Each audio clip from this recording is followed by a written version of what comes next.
Decía yo al inicio de que estamos en una crisis política de la cual no salimos, que estamos prácticamente entrampados, que no hay ni para adelante ni para atrás, es decir, los cambios no dan, y entonces ¿cómo solucionamos esta situación?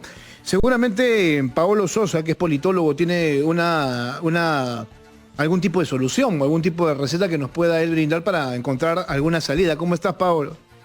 Buenos días. ¿Qué tal? Muy buenos días. Bienvenido a Exitosa. ¿Cómo te encuentras? Muy bien, muchas gracias por la invitación. Bien, ¿cómo encuentras este escenario? ¿Cómo ves a Aníbal Torres y al Congreso de la República? Bueno, yo creo que lo que estamos viendo es un poco ya la degradación de esta crisis que tú mencionabas. Nuevamente nos estamos acostumbrando un poco a vivir en esta situación en la cual en realidad por lo general esperamos que cada paso que se da no nos lleve a una salida, sino más bien complique más las cosas. Y eso hace que nos vayamos distrayendo también en lo cotidiano, ¿no? Digamos, en qué tipo de enfrentamiento hay hoy día, qué tipo de escándalo aparece, ya sea en el Ejecutivo o en el Congreso. Y digamos que lejos de buscar una salida, nos vamos entrampando más, nos vamos hundiendo más, si quieres, en el pantano de esta crisis. Lamentablemente creo que para responder a tu pregunta inicial, no hay una salida clara, no hay una llave mágica que vaya a solucionar esto, pero creo que es importante también hacer, digamos, aceptar que no vamos a encontrar una llave mágica, que esto no se cambia con un cambio constitucional, digamos, a la fuerza, o con leyes que vayan remendando algunos problemas, sino que nos va a tomar algo más de impulso salir del pantano, ¿no? Yo estaba reflexionando hace tan solo unas horas y se lo comentaba aquí a los chicos de producción, que esto no es política, esto ya no es hacer política, ¿no es cierto? Porque en situaciones más dramáticas ha existido esta sensación, ¿no es cierto?, de querer dialogar, de querer concertar, pero aquí ya no estamos viendo eso. Aquí ya no estamos viendo, al menos, gente que se quiere imponer con ideas, ¿no es cierto?, con fórmulas para poder, repito yo, llegar a un consenso. Claro, si entendemos la política como, digamos, como el arte de obtener, digamos, el bien común, obviamente no es esto lo que estamos viendo, esto no es política, no es más bien una pelea campal por defender intereses particulares, personales o grupales, en todos los niveles. Nuevamente, no solamente se ve en el Ejecutivo, digamos, con estos nombramientos que benefician a algunos sectores, a algunas personas, sino también en el Congreso, ¿no?, con los intereses que se defienden. El tema es que nos hacen creer, y es parte un poco del tema de la crisis, de la narrativa, que hay ¿no?, algo más de fondo, ¿no?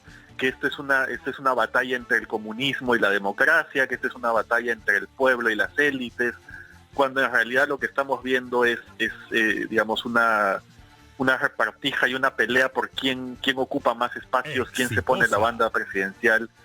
Y creo que nuevamente, como ciudadanos, como ciudadanas, digamos, es importante que empecemos a despercudirnos un poco de esta narrativa que nos están vendiendo, ¿no?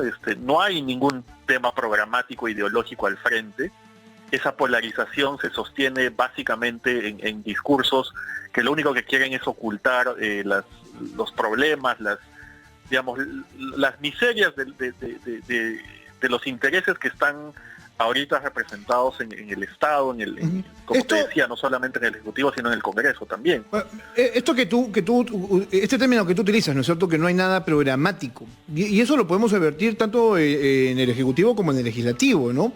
En el Ejecutivo, claro, tenemos una sumatoria de errores, ¿no?, e indefiniciones. Falta, por ejemplo, de lineamientos, pero en el Legislativo estamos básicamente en lo mismo, ¿no? No por algo, pues también se señala, pues, que el Congreso en los últimos 6, si no 7 meses se ha dedicado básicamente a legislar en función a leyes declarativas y no nada que realmente sea sustancioso.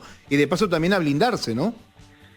Efectivamente, digamos, creo que son bastante obvias las carencias del Ejecutivo. Es un gobierno bastante precario, pero digamos, al frente no tenemos una oposición que nocivo, ¿no? Que pueda... Exacto, nocivo. O sea, no podemos dejar de lado utilizar este término porque este gobierno de por sí es nocivo. O sea, no está generando estabilidad está generando serios problemas de credibilidad y ahí estamos todos pues a la expectativa de lo que pueda pasar. Por eso es que hace tan solo una semana le pedíamos la renuncia a Pedro Castillo. Sin embargo, esto no va a suceder. Ya está bastante claro que esto no va a pasar con la designación de Aníbal Torres, que es el premier de choque, pero el otro lado tampoco es que colabora. Ahí sí quisiera que ahondaras un poquito porque te corté.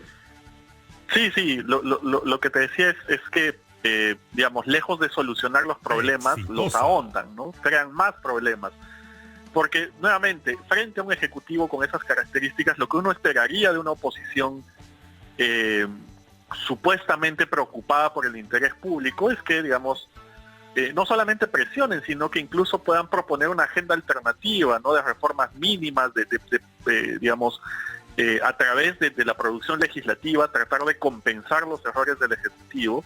Y en realidad lo que tenemos son dos agendas claras, ¿no? La agenda de vacar al presidente y de blindar, digamos, la permanencia de los congresistas, incluso haciendo reformas que desequilibran aún más, digamos, esto que debería estar equilibrado entre el Poder Ejecutivo y el Legislativo.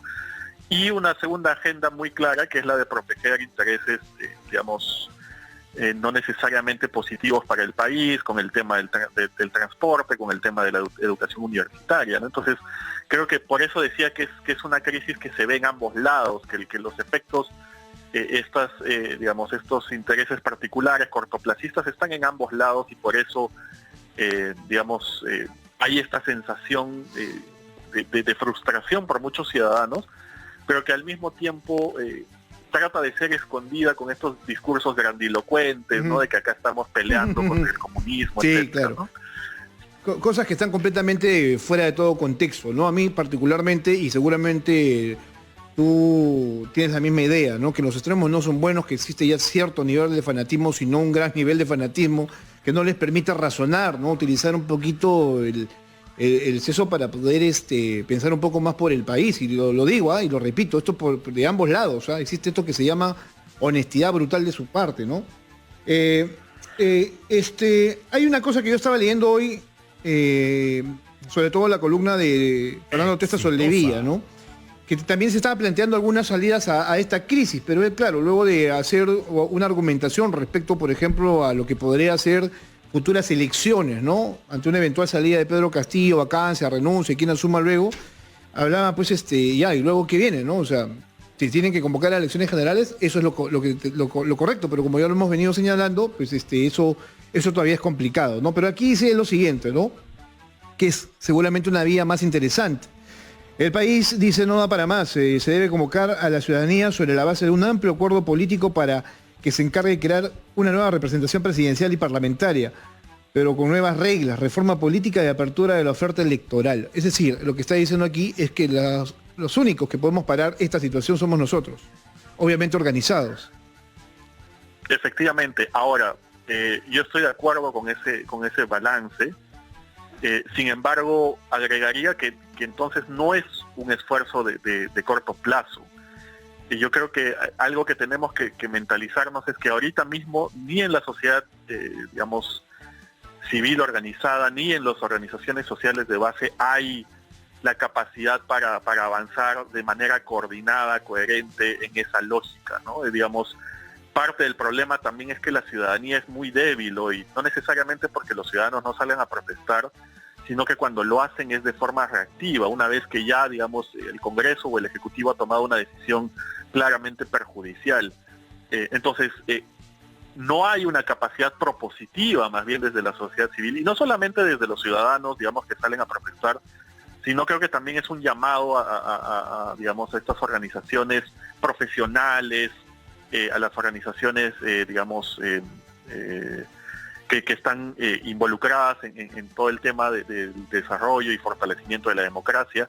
Y es que, digamos, también necesitamos más trabajo desde ese lado, una alternativa que nos ayude a salir de la crisis. Entonces, nuevamente, yo creo que eso es exactamente lo que está faltando, pero esas capacidades, esas plataformas, digamos, y llegar a un acuerdo sobre las reformas que plantea Fernando Tuesta toma tiempo. Uh-huh. Y yo creo que parte un poco de lo que tenemos que interiorizar es que, digamos, hay un largo camino para salir de la crisis, no la vamos a solucionar mañana pasado con llaves mágicas, pero que tampoco se va a dar, digamos, de forma espontánea. Es que esto requiere trabajo y compromiso por parte de los sectores que puedan, digamos, estar vinculados a estos temas, ¿no? Sí, bueno, es que eso es lo más difícil, tiempo al tiempo, ¿no es cierto? Ahora, ¿cuánto estamos dispuestos nosotros a esperar hasta que se den cuenta de que esta situación es bastante dramática para todos, ¿no? Ese es el gran problema. Yo creo que en algún momento la calle va a tener que reaccionar y esto va a ir más allá de cualquier tinte político, ¿no? Porque claro, vamos a estar sumidos en una situación tan difícil de superar que ahí vamos a tener, estos señores van a tener que darse cuenta de que el país debe estar primero, ¿no?, por encima de cualquier tipo de discusión.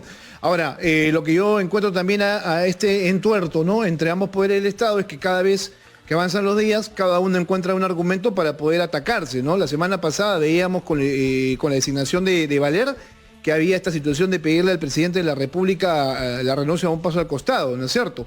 Y se le exigía cambio de gabinete. Y durante esa misma semana que venía, el viernes salió un reportaje donde se da cuenta de una reunión, ¿no?, de, bueno, básicamente de congresistas de oposición, donde estaban hablando claramente de vacar al presidente, porque eso lo ha dicho el señor Jorge Montoya el día de hoy, ¿no?, que eso es público además, ¿no? Y esto ha sido utilizado como un argumento, ¿no?, de señalar de que hay todo un interés para generar un golpe de Estado y sacar a Pedro Castillo de la presidencia de la República.